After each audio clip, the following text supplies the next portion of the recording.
हे भगवान, लोक उपकार के लिए मैं एक चीज मांगना चाहता हूँ। हे शिव, आज अमावस्या तिथि है जिसमें आप मुझ पर प्रसन्न हुए हैं।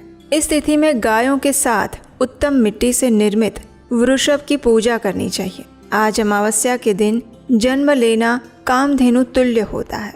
अतः आप इस तिथि में वर प्रदान करें कि ये अमावस्या वांछित फल देने वाली हो। आज के दिन भक्तिभाव पूर्वक प्रत्यक्ष वृषभों और गायों की पूजा करनी चाहिए। गेरू आदि धातुओं से प्रयत्न पूर्वक उन्हें भूषित करना चाहिए। उनकी सींगों पर सोना, चांदी आदि के पत्र मढ़े जाएं और रेशम के बड़े बड़े गुच्छों को भी सींग पर बांधे जाएं। अनेक प्रकार के वर्णों से चित्रित सुंदर वस्त्र से उनकी पीठ को ढक दी जाए और गले में मनोहर शब्द करने वाला घंटा बांध दिया जाए। सूर्योदय से लगभग 4 घड़ी बीतने पर गायों को ग्राम से बाहर ले जाकर पुनः सायं वेला में ग्राम में प्रवेश कराएं। आहार के रूप में सरसों, तिल की खली आदि और अनेक प्रकार के अन्न इस दिन अर्पित किए जाएं। जो भी मनुष्य इस प्रकार इस दिन करता है उसका गौधन सदैव बढ़ता रहता है। जिस घर में गायें ना हो वो श्मशान के समान होता है। पंचामृत और पंचगव्य दूध के बिना नहीं बनते हैं। गोमय गोबर से लेपन किए बिना घर अति पवित्र नहीं होता।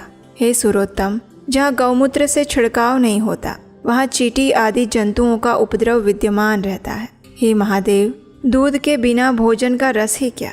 हे प्रभु, यदि आप मेरे ऊपर प्रसन्न हैं तो इन वरों को और अन्य भी वरों को मुझे प्रदान कीजिए। जब नंदी ने इस प्रकार कहा तो उसका ये वचन सुनकर मैं अत्यंत प्रसन्न हुआ। मैंने कहा, हे वृषभ श्रेष्ठ, जो तुमने मांगा है वो सब कुछ अवश्य होगा। हे नंदिन, इस दिन का जो अन्य नाम होगा उसे भी सुनो। जो वृषभ किसी के द्वारा कहीं भी किसी भी कार्य में प्रयुक्त नहीं किया जाता और तृण खाता हुआ और जल पीता हुआ जो वृषभ शांति पूर्वक विचरण करता है और महान वीर तथा बलवान होता है उसे पोल कहा जाता है। इसलिए हे नंदिन, उसी के नाम से ये दिन पोला इस नाम वाला होगा। उस दिन अपने इष्ट बंधुजनों के साथ महान उत्सव करना चाहिए। हे वत्स, मैंने उस दिन ये श्रेष्ठ वर प्रदान किए थे, अतः लोगों के द्वारा इस श्रेष्ठ दिन को पोला नाम वाला भी कहा गया है। इस दिन सभी कामनाओं को पूर्ण करने वाला वृषभों का महान उत्सव करना चाहिए। इसके बाद अब मैं इसी तिथि में किए जाने वाले कुश ग्रहण का वर्णन करूंगा। अमावस्या के दिन पवित्र होकर कुशों को उखाड़ लाएं।